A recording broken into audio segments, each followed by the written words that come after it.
Está a gravar, não está? Muito bem. Bom, então hoje vamos falar do Maquiavel. E vou falar de Maquiavel, se calhar, de uma forma um pouco diferente daquela que é habitual. E é habitual porque tentando, digamos, ver duas coisas. Primeiro, o homem e a sua circunstância, ou seja, um pouco na lógica do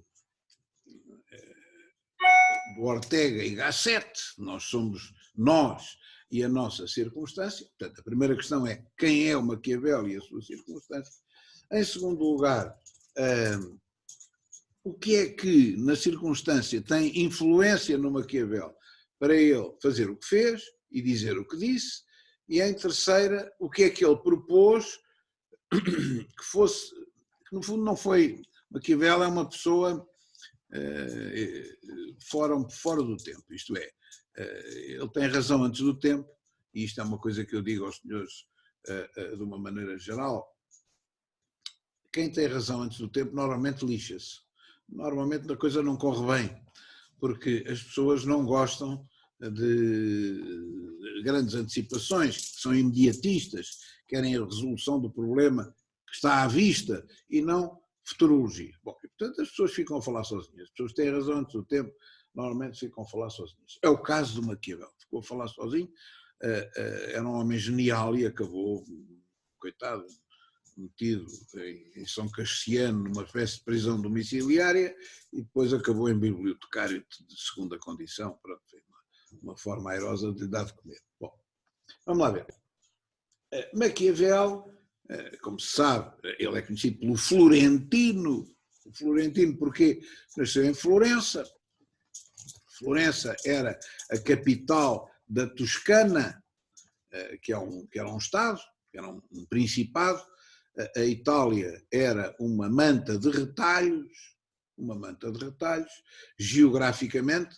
Vale a pena ver um mapa da Itália daquela altura, do final do século XV, século XVI. Porquê? Por uma razão simples. Porque se percebe o que é a desunião italiana. E isto é importante para a ciência política e para as relações internacionais, porque a desunião italiana só foi resolvida à força no século XIX, com o Cavour e com o Garibaldi, com a unificação italiana, e, portanto, ela é de tenra data. É preciso perceber que a unificação italiana foi uma espécie de fórmula violenta para uma ideia mais ou menos clara, que era, isto tem que ser tudo junto, porque já foi no tempo do Império Romano, e o que faz sentido é falarmos todos a mesma língua, mas o que facto é que já nem sequer falavam a mesma língua. Não é? O florentino, que é a língua que se fala hoje e que nós chamamos italiano, não era a língua única em Itália, havia napolitano, havia calabresa, havia uma série de variantes linguísticas, e o que foi imposto, a fórmula imposta, é de facto o italiano mais bonito, é esta linda língua que nós chamamos de italiano, mas que não é italiano, é florentino. Era a versão de Florença da língua. Bom, embora fossem próximas todas, como é evidente. E esta questão da divisão é crucial, é a circunstância crucial. Ou seja, o que era a Itália? Não havia Itália, temos que pôr entre aspas. A Itália existia geograficamente, mas não existia mais do que isto. Bom, a Itália é uma manta de retalhos constituída por três grandes realidades geopolíticas. Primeiro, a sul, que era o reino de Nápoles e da Sicília, chamado depois o reino das duas Sicílias, e que pertencia à coroa de Aragão. E, portanto, por herança do rei Fernando católico, caiu nos reis de Espanha. E, portanto, por absurdo que pareça, a parte sul, aquela enorme parte do sul da bota e a bola da bota, era um reino que pertencia aos reis de Espanha, depois da unificação espanhola, aos reis católicos. Bom, pertence primeiro a uma dinastia de Anjou e depois a seguir cai nos Bourbons. Bom, não interessa, isso aqui é secundário. O que interessa é que era regido de uma forma praticamente colonial. As forças armadas e a nobreza principal era oriunda de Espanha e a organização, o governo daquela parte da Itália era dependente da coroa de Espanha. Depois, mais ou menos a meio da bota, apanhando obviamente Roma, havia os chamados Estados Pontifícios. Estados Pontifícios. Cuidado, não lhe chamem, como eu já vi, Vaticano. Não tem nada a ver com o Vaticano. O Vaticano é uma realidade nova, criada pelo Tratado de Latrão, através do senhor Benito Mussolini, no tempo do fascismo. Aquilo não é o Vaticano, são os Estados Pontifícios, que apanham uma faixa enorme da Itália. Não tem nada a ver com o que é hoje um bairro, não, é uma coisa gigantesca. Esses Estados Pontifícios faziam do Papa um suzerano feudal. Portanto, o Papa, para além de chefe espiritual, era também ele um chefe de Estado à séria, um chefe de Estado com um território grande, um chefe de Estado à séria. Não era uma coisa praticamente simbólica. Bom. E depois, ao norte, havia um conjunto de principados fragmentários, uns maiores, outros menores, Mântua, enfim, era importante, Veneza, rico por causa do comércio, e onde estava a Toscana, a Savoia, enfim, uma data de pequeninos estados que não tinham unidade política e que se combatiam entre si. E que eram sistematicamente invadidos pelo norte. E isto é uma das razões do Maquiavel. Ele diz, isto assim não vai lá. Um país todo fragmentado, um país todo partido, não vai a lado nenhum, não tem força para se juntar. E aquilo que Maquiavel vê desde a infância é as guerras permanentes. Por exemplo, quem viu a série, que eu recomendo vivamente, os Borgias, vai ver que a própria Santa Sé fez guerra a Mântua, por exemplo. Não é? Portanto, havia guerras intestinas entre eles. Essas guerras intestinas não tinham fim por causa também do sistema da guerra. A forma de fazer a guerra naqueles países recorria sistematicamente à condota. O que é que quer dizer condota? Eram guerrilhas, hoje voltou a haver, vejam bem, hoje voltou a haver. Os Estados Unidos da América não foram os únicos, quem começou com isso foi a França com a Legião Estrangeira. O que era a Legião Estrangeira? Era um exército, enfim, não quero estar a chamar nomes, porque senão leva um tiro, de pessoas cujo passado criminal não era investigado, vou pôr a coisa docemente, muitos deles com formação militar, e que formavam um corpo de exército que, não sendo bem do Estado, era pago pelo Estado e que servia para operações, sobretudo em África. A Legião Estrangeira. Vale a pena ir ver, nem Wikipédia, num sítio qualquer, há muita, isto não interessa agora, há muita, no fundo é um exército mercenário.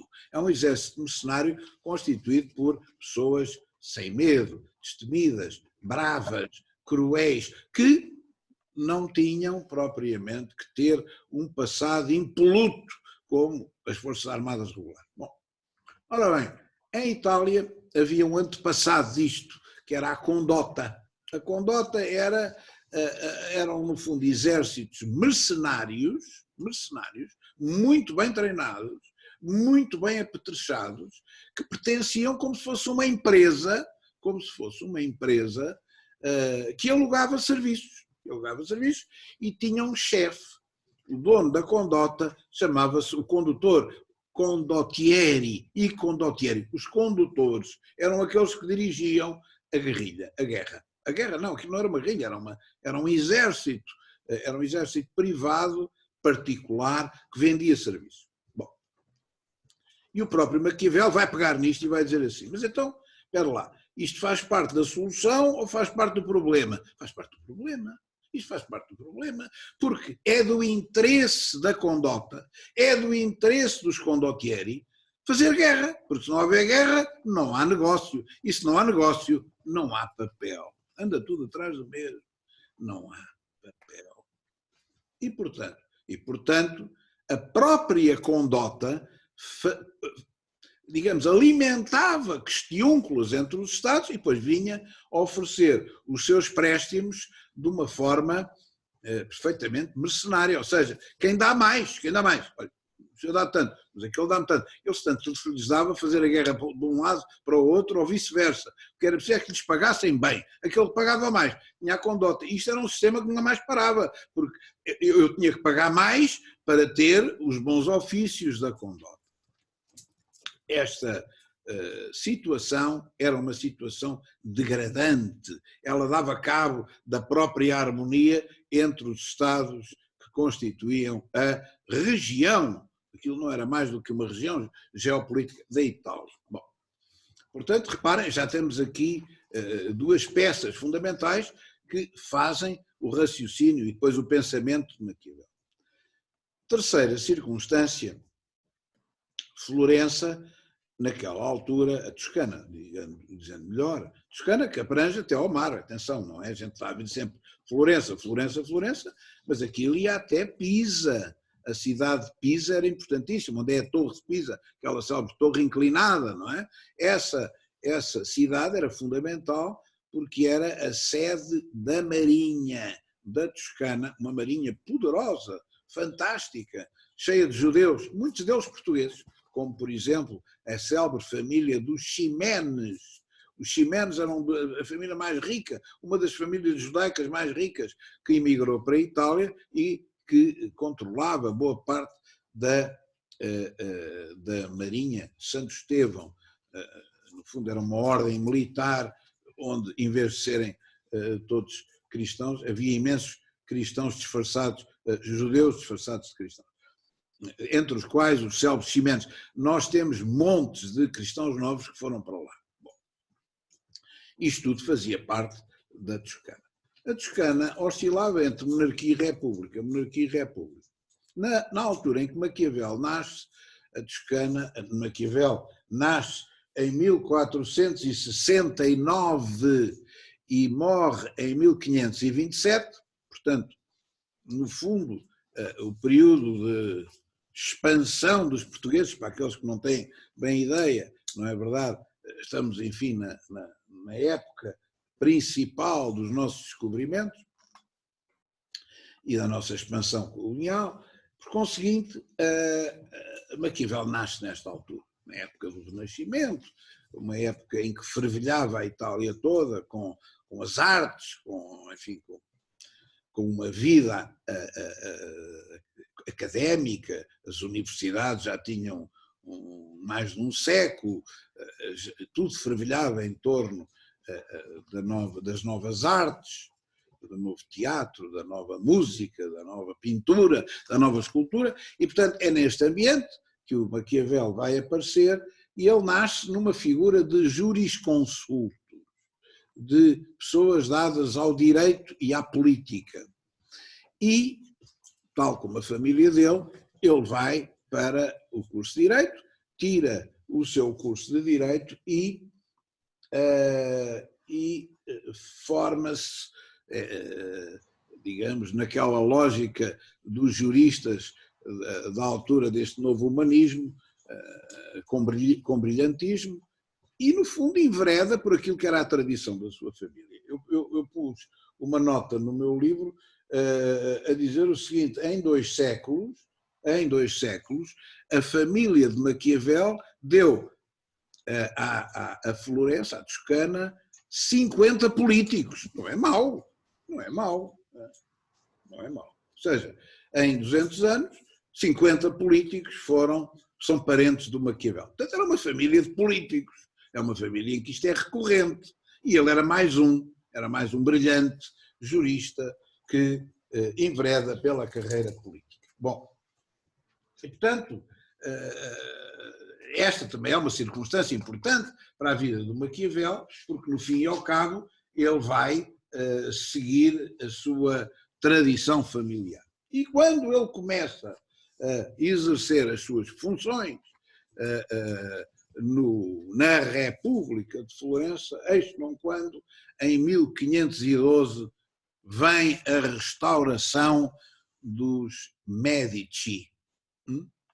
A família dos Médici, eu já expliquei isto até numa aula, mas vou voltar a dizer, a família dos Médici é uma família extraordinária, uma família muito poderosa, muito rica e que se diz, bom, eu não tenho grandes elementos de fundamentação disto, a não ser ter lido isto em vários locais, que ganhou dinheiro por ter inventado os comprimidos.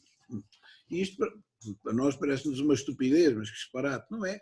Porque reparem, a farmacopeia e a medicina que usava a farmacopeia na Idade Média era feita de infusões, chazinho, mais umas folhas para isto, mais uns pauzinhos para aquilo, e isto era muito pouco prático.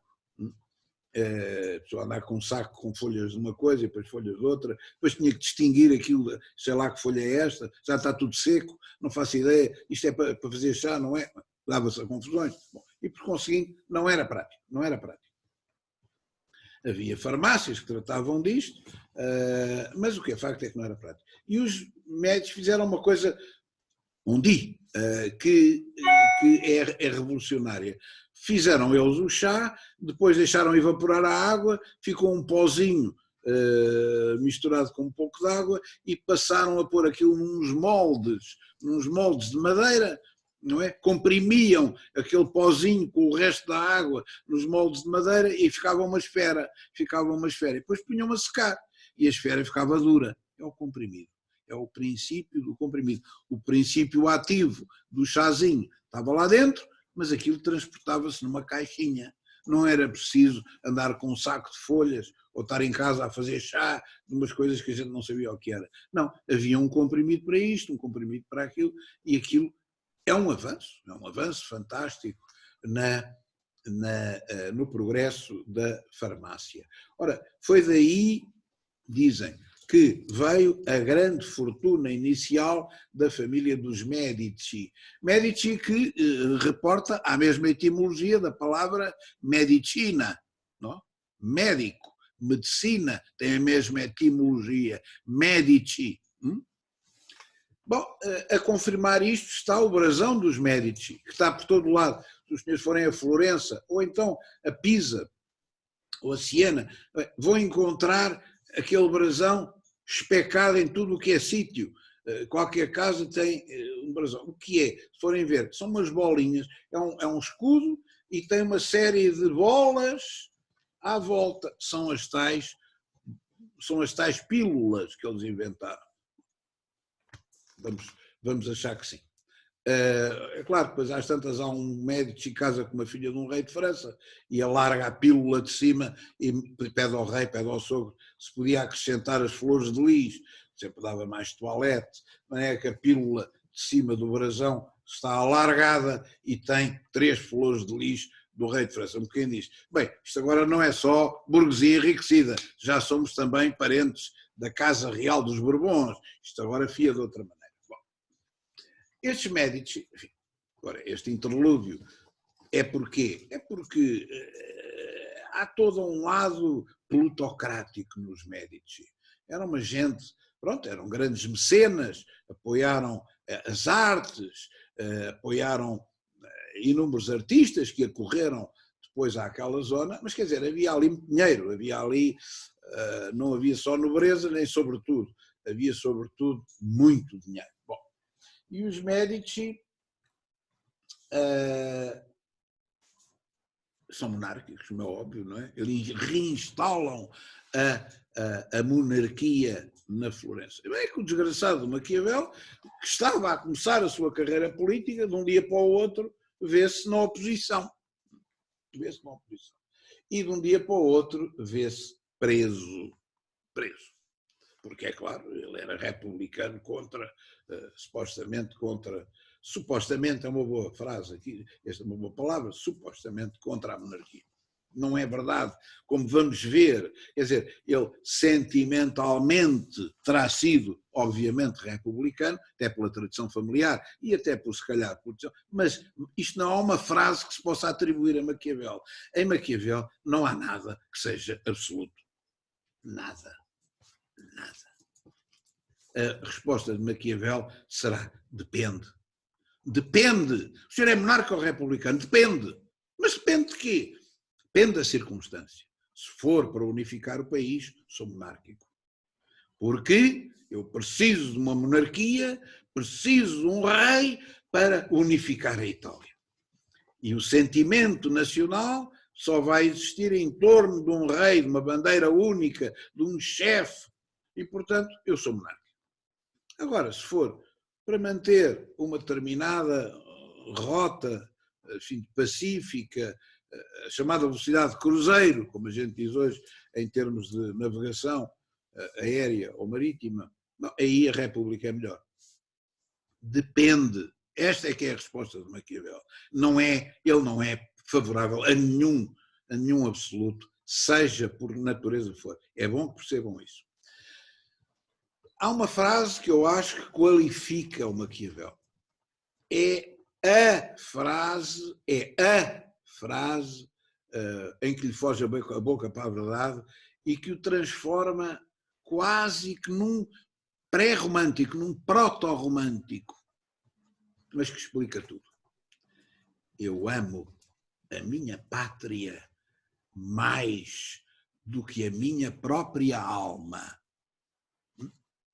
Esta frase, ouçam bem, é a frase que resolve a equação do Maquiavel. Quem não tiver esta frase permanentemente acesa não percebe o Maquiavel. Não percebe nada do que eu vou dizer a seguir. Eu amo a minha pátria mais do que a minha alma. E a pátria dele não é Florença, é Itália. E isto transforma num pré-romântico, num proto-romântico. Bom, Maquiavel é preso, não é? Porque era republicano, os outros não, mas não é contra Bimba, prisão. Onde escreve uma das obras mais conhecidas do mundo, e a obra mais conhecida dele, e eu fico enervadíssimo quando me dizem, então aí fale-me sobre a bibliografia do Maquiavel. É o príncipe, e não sabem mais nada, é o príncipe. Parece o concurso das Miss Universo, não é? Só sabem um livrinho, que era o Pequeno Príncipe, que tem para aí 10 fases, que é um grande livro. Bom, portanto, se calhar há mais na obra de Maquiavel que vale a pena referir. Provavelmente não a Mandrágora, que é uma peça de teatro, mas outras obras são fundamentais. A sua história de Florença é fundamental. O discurso sobre as primeiras décadas de Tito Livio é fundamental. A arte da guerra é fundamental. Não é o príncipe. O príncipe é fundamental, mas não é o príncipe só. Cuidado. Ora bem, mas então escreve o príncipe, e a questão, é claro, depois vieram logo os maldicentes que não pararam, a dizer, pois, isto foi para dar graxa ao grão-duque da Toscana, cá está o gajo, não é? Está na prisão, aquilo deve doer, e o tipo dedica isto, quem diz e tal, já estou aqui a lavar, a dar um bocadinho de graxa nos novos patrões. Eu penso que isto é um mau entendimento do que é o Maquiavel. A vontade do Maquiavel é que surja um príncipe unificador. Um príncipe que seja aquele que pega na bandeira da Itália e que unifica a Itália. E, sobretudo, unifica a Itália não é dar cabo de Veneza, como os doges, ou, enfim, que circulavam, eram 3 ou 4 famílias importantes que alternavam, era uma espécie de república aristocrática eletida. ou Mantua, ou a Saboia, isso eram coisas, enfim, que teria que ser resolvido, mas menores. O importante era dar cabo dos Estados Pontifícios e expulsar os espanhóis. Esse é que era o bico de obra, sobretudo destruir os Estados Pontifícios. E ele propõe. Ou seja, a missão do príncipe, a grande missão do príncipe, eu amo a minha pátria mais do que a minha honra, a grande missão do príncipe é destruir os Estados Pontifícios, destruir a Igreja. Destruir! Que exagero! Oh, senhor professor, que exagero! Não é não. Porque temos que somar tudo. O ataque dele para formar um Estado moderno passa por quê? Acabar com a condota e criar uma milícia nacional. Sobretudo na arte da guerra. Ou seja, isto faz parte do problema, estes mercenários só fazem parte do problema, vamos acabar com eles e o Estado tem a criar as suas próprias forças armadas. Pagas por si, dependentes do Estado, pertencentes ao Estado, não é? Cá com estrangeiros que se alugam. Primeira razão. Segunda razão. O Estado, para ser unificado, digamos assim, tem que acabar com o poderio da Santa Madre Igreja. Como? E reparem como ele põe o problema. Primeiro problema dos Estados Pontifícios. São suficientemente grandes, e faz falta um mapa aqui, suficientemente grandes para impedir a unificação do Norte com o Sul, que é uma fatia brutal ali no meio com Roma, mas são suficientemente pequenos para serem capazes de serem eles os unificadores da própria Itália. Portanto, fazem parte do problema. Se não fazem parte da solução, isto é uma lógica americana, fazem parte do problema e de facto é verdade. Segunda questão, e esta é a mais contundente. A Igreja Católica interfere nos negócios internos dos Estados. Como?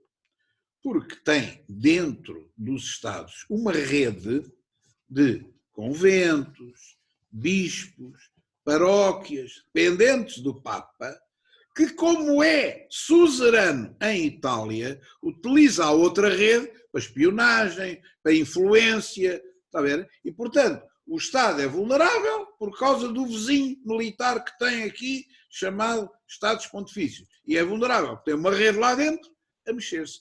E nós temos que dar cabo disto. Isto é a lógica do Maquiavel.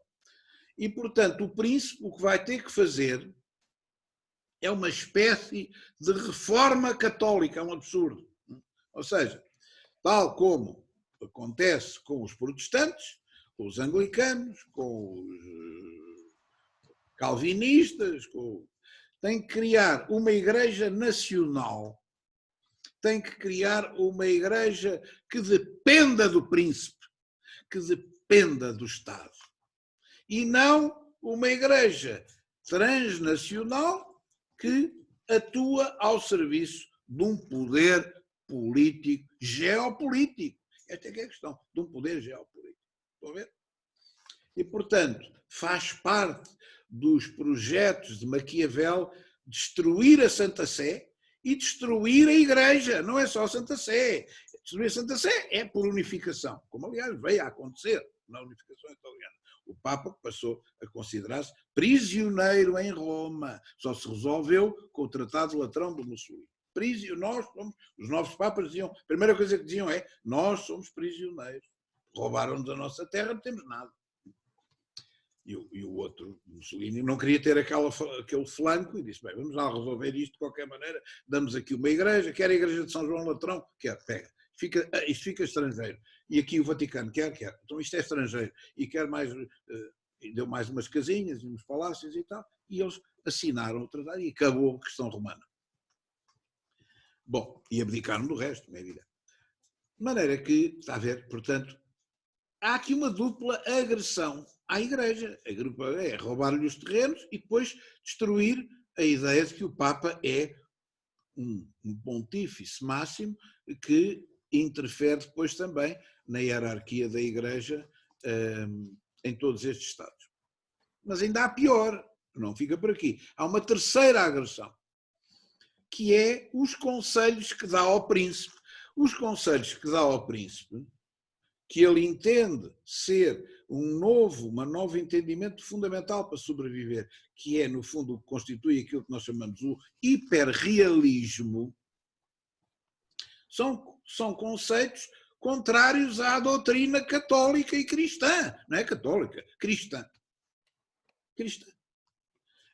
Por exemplo, o príncipe deve ocultar os seus vícios. Como? Então o príncipe não deve ser uma pessoa sem vícios? Não. Isso não. Isso não me interessa nada, sem vícios ou não. O que ele tem é que ocultar os vícios do domínio público. Ainda era uma altura em que o segredo funcionava, hoje não, com as redes e com as nets e com tudo. Foi um dos princípios, dos poucos princípios maquiavélicos que se desatualizou. Hoje é ao contrário, não é? O senhor, havia um Mayer no Canadá, parece-me que era de Ontário, ou de Ottawa, já não me lembro, que era gay e fumava crack. E a primeira coisa que ele veio dizer à televisão é que era gay e fumava crack. É ao contrário, melhor é dizer. Não é? O presidente Bush, filho, a primeira coisa que disse foi: eu sou alcoólico. Eu enfrascava-me loucamente, caía para o chão, moribundo, estive em coma. Porquê? Porque o príncipe hoje já não pode ocultar os seus vícios, porque é tudo conhecido, não há segredo. Mas isto é uma regra que começou há pouco tempo, começou com a eletrónica. Antes era assim. Públicas virtudes, os vícios são privados. As virtudes são públicas, os vícios são privados. E é isto que vem do Maquiavel. O príncipe deve ocultar os seus vícios dos olhos públicos. Ora, isto não tem nada a ver com a doutrina cristã.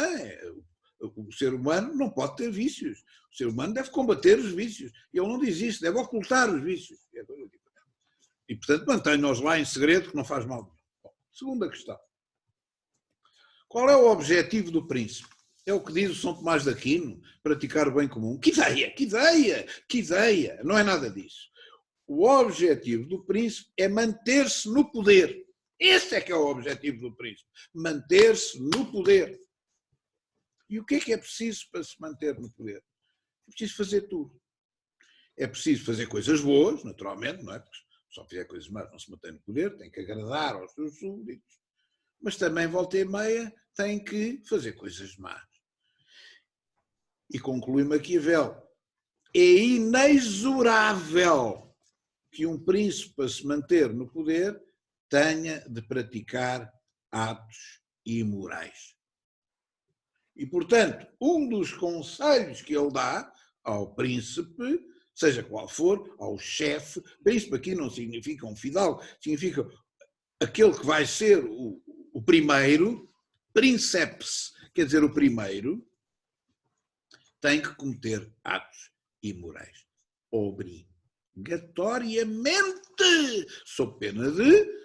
Portanto, tem que mentir, tem que corromper, tem que ameaçar, tem que fazer uma data de coisas sinistras para se manter no poder. Porque esse é que é o objetivo, é manter-se no poder. E também tem que fazer coisas boas, como é evidente, tem que dar pão, é o stick and carrot, é óbvio, tem que fazer isso.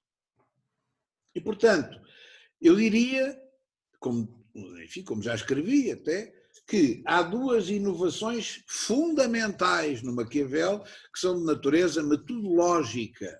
Primeiro, o rigor analítico. Ele, a primeira coisa que diz é: deem-me a verdade e não a virtualidade, e não o dever ser. Digam-me o que é, por mais escabrosa que seja a realidade. Por mais escabrosa, eu prefiro saber a realidade do que viver. E se repararem, a maior parte dos escritores antigos, utópicos, vivem numa quimera, vivem numa realidade alternativa, desde o Platão. Não é? Há sempre uma ideia transcendente. Aqui não, ele rejeita a ideia transcendente, eu não quero saber disso para nada, eu não quero saber dessas, da história bonita, do happy ending, eu não quero, dê-me a realidade crua, mas a realidade crua é horrível, não faz mal, é essa que eu quero, daqui é que eu parto. Primeira atitude, dirão os senhores, pois hoje, não é pois em 1400 e tal. Pois, aliás, isto já foi em 1500 e pouco, mas não interessa.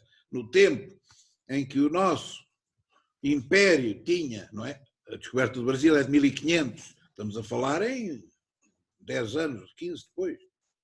Vamos ver, os primórdios do Império Colonial Português. Ele está a dizer isto, nessa altura isto era moda. Não, é moda na vossa geração, um bocadinho mais tarde. Bem, segunda grande diferença metodológica, inovação metodológica de Maquiavel, tem a ver também com o realismo, é a separação total da moral e da política. Total. Tudo o que nós lemos em São Tomás de Aquino, em Aristóteles, é para deitar para o lixo. Lixo! Não é nada disto. Aquilo que interessa é a eficácia da manutenção e do exercício do poder, ponto final, parágrafo.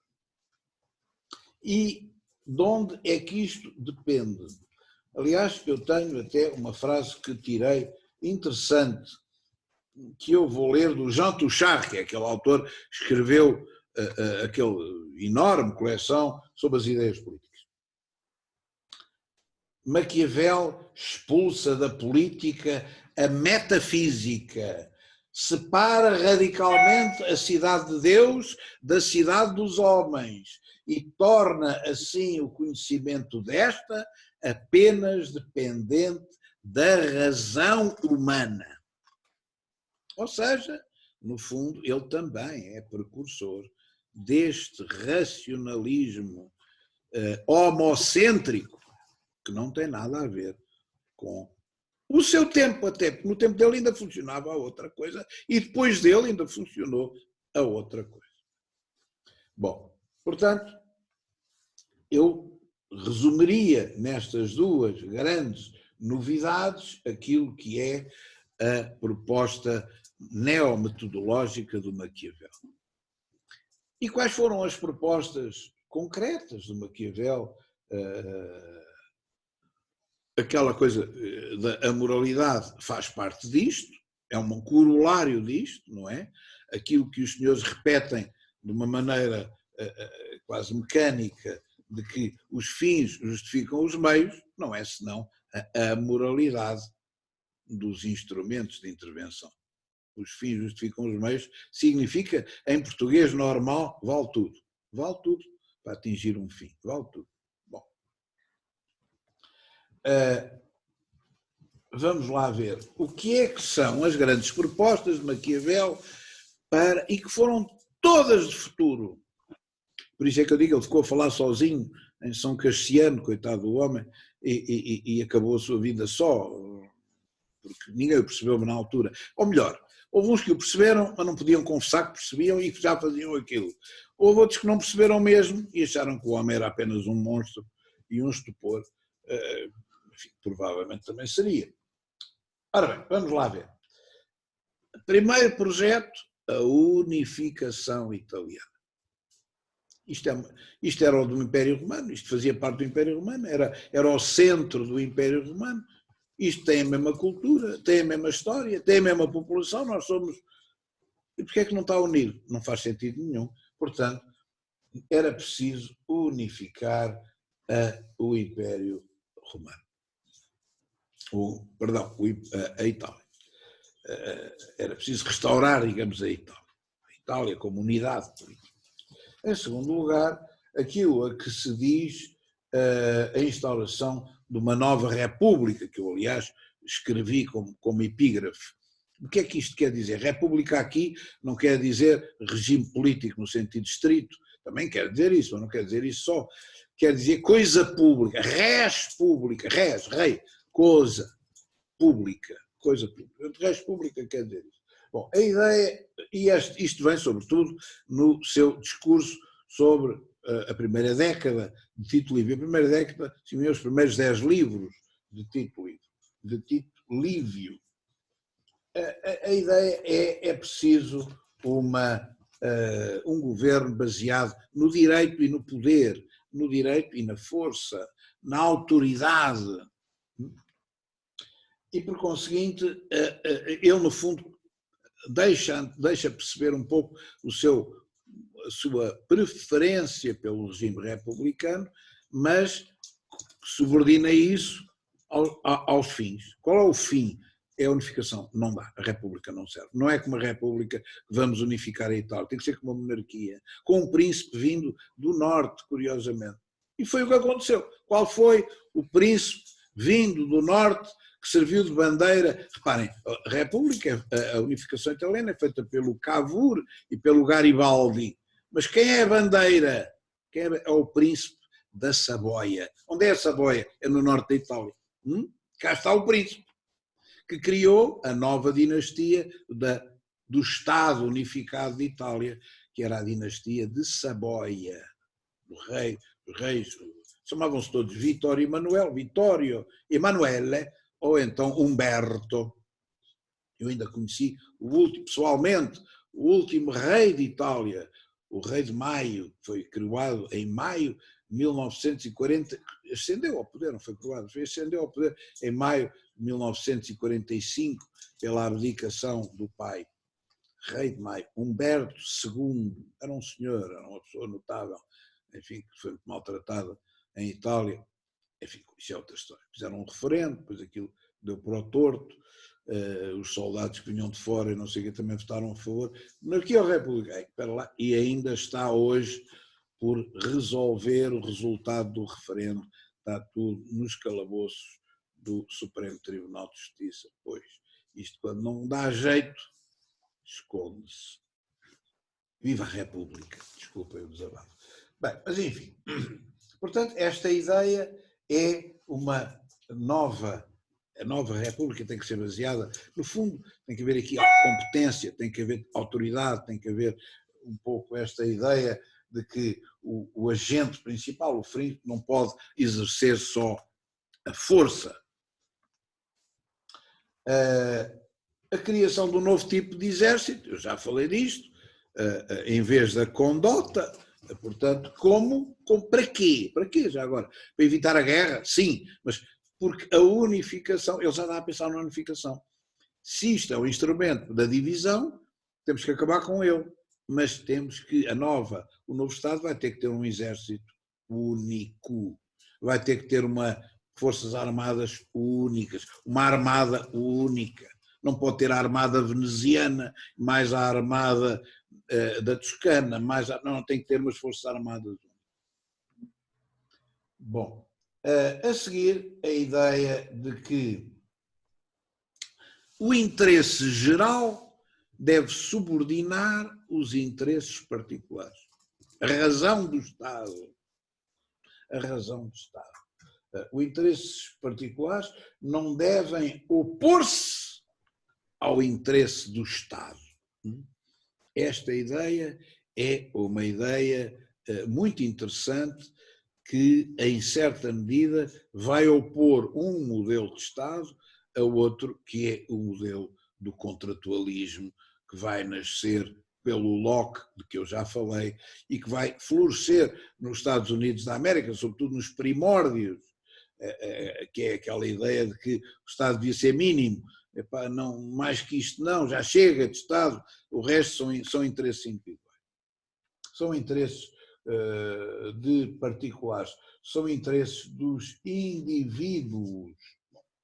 E isto é tanto assim que ele até propõe que em algumas circunstâncias, se for necessário ao interesse público, pode haver uma ditadura. Ele não gosta de ditaduras, mas percebe que é preciso haver... Ora bem, isto é o que está a acontecer em Portugal. O próprio regime democrático concebe estados de exceção, ouçamos a palavra, fórmulas de exceção, em que os direitos já não são respeitados. É uma ditadura constitucional, é uma ditadura que a própria Constituição e a lei autorizam. Para quê? Para defender o interesse público. É o que está a acontecer. Estado de emergência, estado de calamidade, tudo isso são fórmulas de ditadura legal, de ditadura controlada pela democracia. Parece um paradoxo, mas é isto que acontece.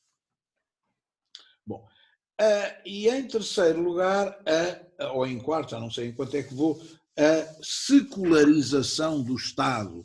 O que é isto, a secularização do Estado? O Estado não deve ser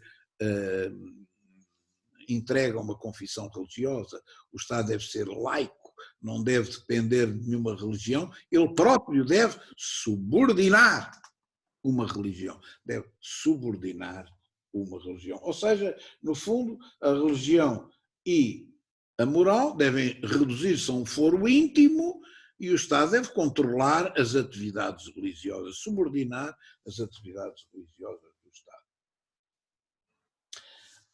Maquiavel era um otimista, um pessimista, o que é que ele era? Bom, eu penso que ele era sobretudo um realista, não é? Aliás, ele é apontado como sendo o realista por excelência, um dos realistas por excelência.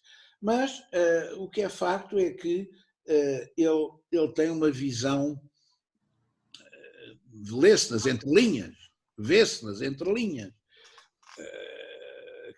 que também é pessimista sobre a natureza humana. Isto é, há uma constância para a asneira da natureza humana. Isto é, se não houver um Estado forte, se não houver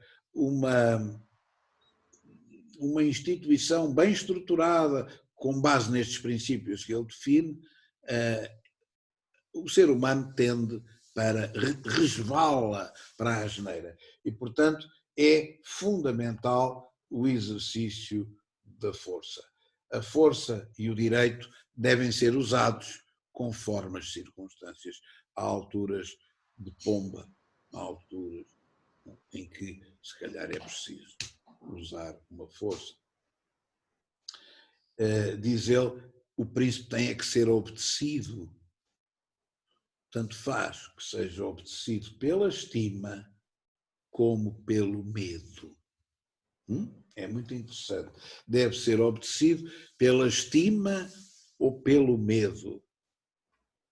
No fundo, nós temos até um provérbio que resume esta última parte, que é: o medo é quem guarda a vinha, não é o cão, é o medo. O medo é que guarda a vinha. Quem guarda a vinha é o medo. Bom,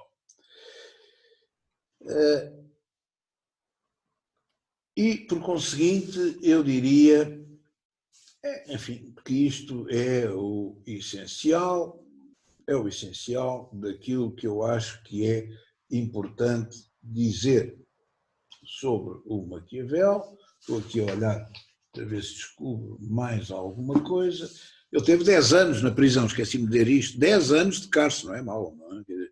É uma brutalidade, aquilo machuca qualquer pessoa.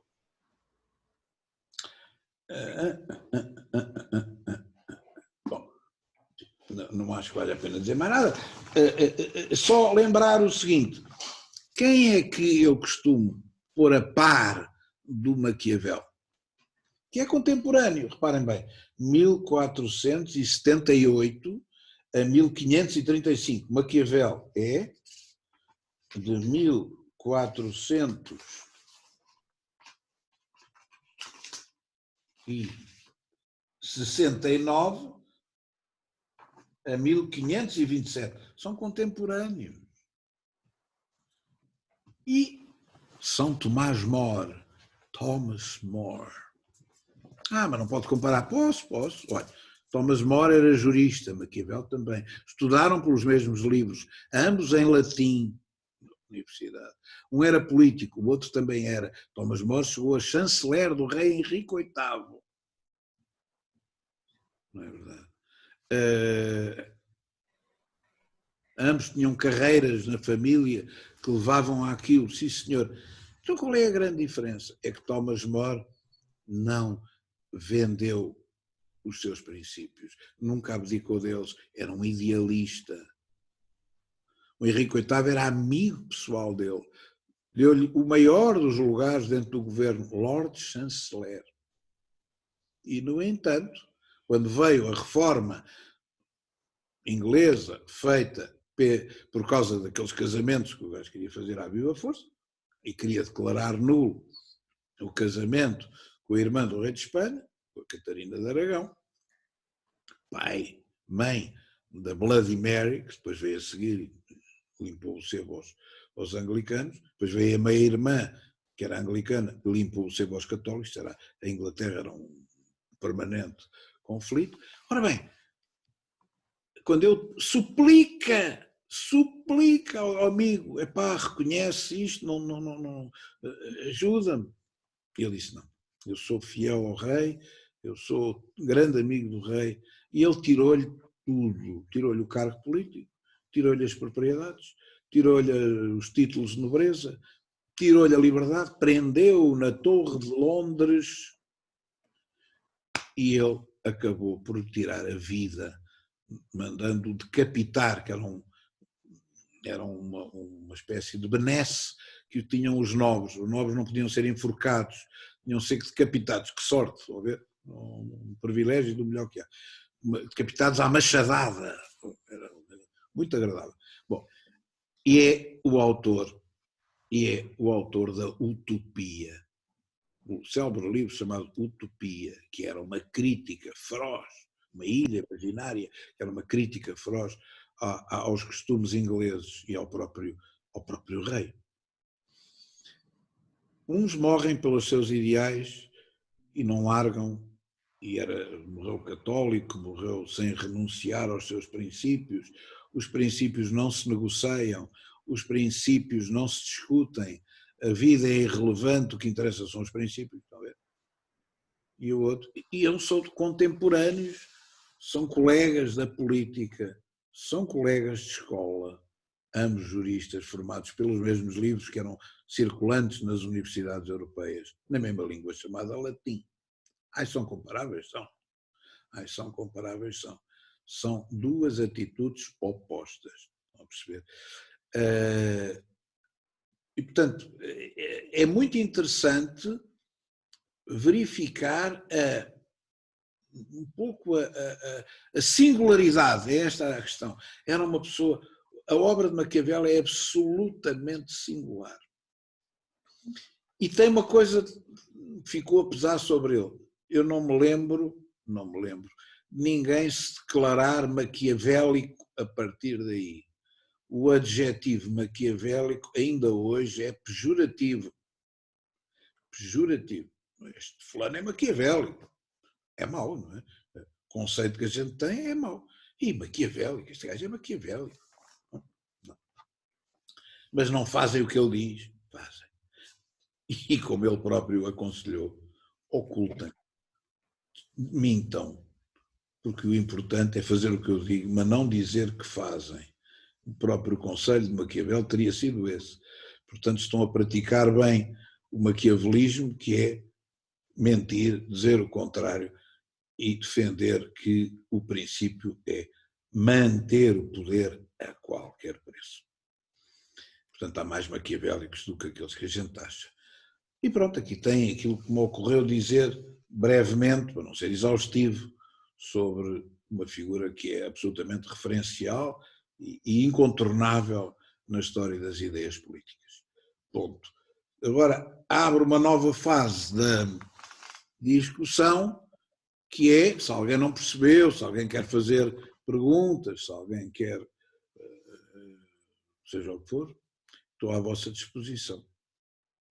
Mais uma vez, tenciono editar este vídeo em forma de conferência, cortando qualquer cara e qualquer coisa que apareça pelo meio, para pôr em on. Não é? Pronto. Cucu. São 24. Espero que não estejam a dormir.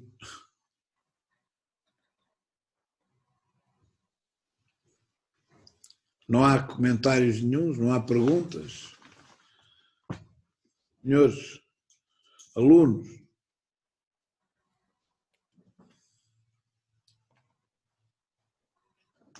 senhores alunos, pronto, da minha parte não.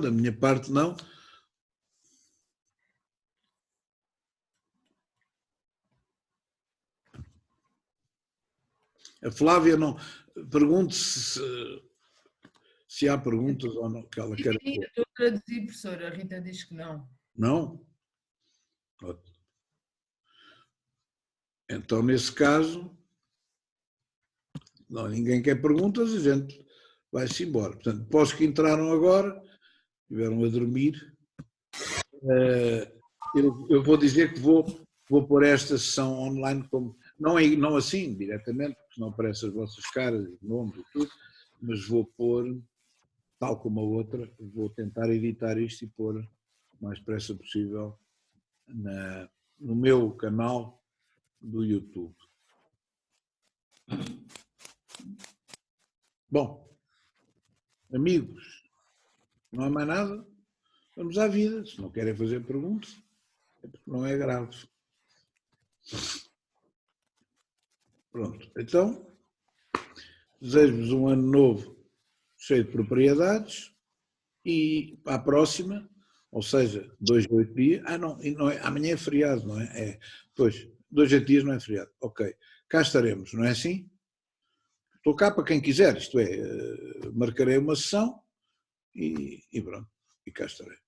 Professor, Vão pensando o que é que querem que eu diga, está bem? professor, Diga. eu tenho uma dúvida, mas é relativamente à formatação do trabalho. É mais específico. Diga lá. Eu posso usar notas de rodapé, certo? Pode.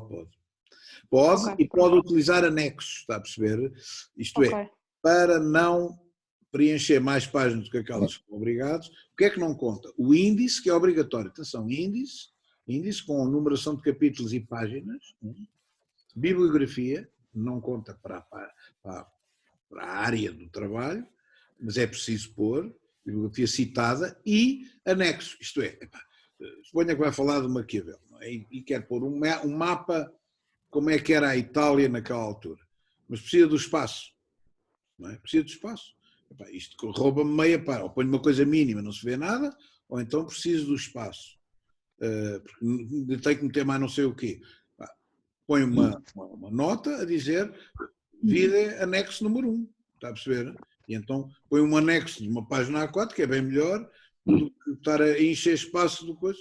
Não tenho esse problema. Ok, então põe no texto. Se vier no texto, conta como espaço. Se vier em anexo, não conta, percebeu? Sim, ok, obrigada. Pronto, vá. Professora, eu gostava de lhe propor se na próxima aula podíamos abordar a extrema-direita. Por mim posso, mas entendas com os seus colegas, está a perceber? Exato. Eu, por mim, não tenho problema nenhum. Agora, entenda-se com os seus colegas. Eu quero é que haja um maior número de pessoas que esteja de acordo. Claro. Que o tema seja esse. Eu tanto se me dá. Eu faço o senhor. Sim. Portanto, têm tempo, têm maneira de comunicar, comunicam e dizem, então estamos de acordo. Pronto, ótimo, venha isso. Quer então que nós depois lhe mandemos um mail a dizer? Não, sim, mandem-me um mail, não era pior. Ok. Dizer, olha, a maioria quer isto, pronto, sim senhor. Ou se houver 2 grupos iguais, eu não me importo de dividir a aula ao meio e fazer as 2 respostas. Sim. Obrigado. Nada. Mais.